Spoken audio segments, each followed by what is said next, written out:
ഇന്ന് തന്നെ ഡൗൺലോഡ് ചെയ്യൂ. കാണൂ നിങ്ങളുടെ ഫേവറേറ്റ് ഷോസ്.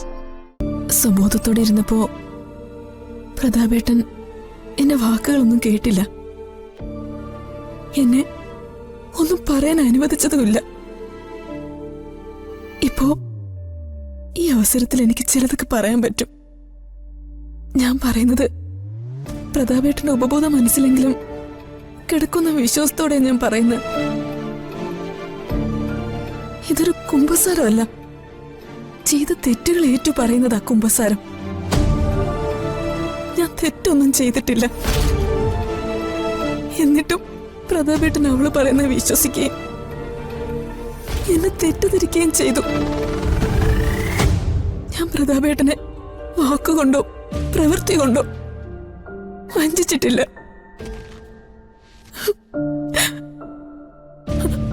ആ ജഗന്നാഥേട്ടൻ എനിക്ക് ഒരു കൂടപ്പറപ്പിനെ പോലായിരുന്നു. എന്നെയും പ്രതാപേട്ടനെയും തമ്മിൽ തെറ്റിച്ച് ഞാൻ പ്രസവിച്ച പ്രതാപേട്ടന്റെ കുഞ്ഞ് ഏട്ടൻ്റെതല്ലാന്ന് വരുത്തി തീർക്കാനുള്ള കള്ളക്കഥയാ അവള് പറഞ്ഞു വരുത്തിയത്. ഇതുപോലെ പ്രതാപേട്ടന്റെ കുഞ്ഞല്ലാന്ന് പറഞ്ഞു വരുത്തിയാല് ആ കുഞ്ഞിനെ പ്രതാപേട്ടൻ ഉപേക്ഷിക്കുമല്ലോ, സ്വത്തെല്ലാം അവൾക്ക് സ്വന്തമാക്കാമല്ലോ. എല്ലാം വെട്ടിപ്പിടിക്കാൻ വേണ്ടി അവള് നമ്മള് രണ്ടുപേരുടെയും ജീവിതം തകർക്കുമായിരുന്നു. ഈ സത്യം പ്രതാപേട്ടൻ തിരിച്ചറിയണം.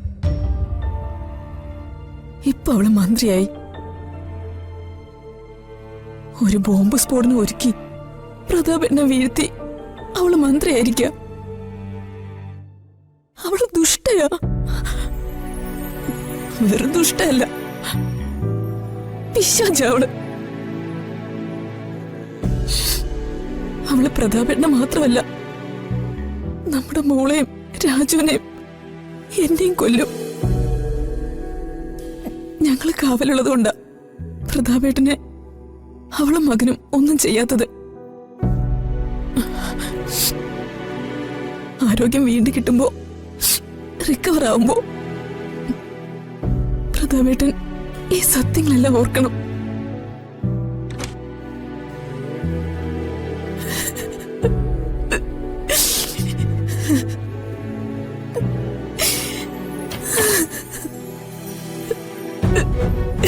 അമ്മ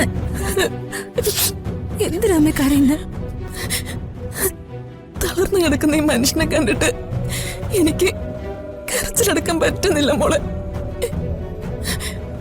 അവള് ആ ദ്രോഹി ഞങ്ങളുടെ ജീവിതം തകർത്ത് കളഞ്ഞില്ലേ? അമ്മ കരയാതെ.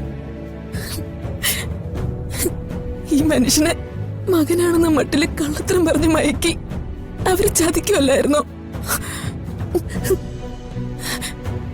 പ്രതാപേട്ടൻ ഒന്ന് എഴുന്നേറ്റാ മതിയായിരുന്നു. അതിനുവേണ്ടി എന്ത് ത്യാഗം ചെയ്യാനും മരിക്കാനും ഞാൻ തയ്യാറാ. അമ്മ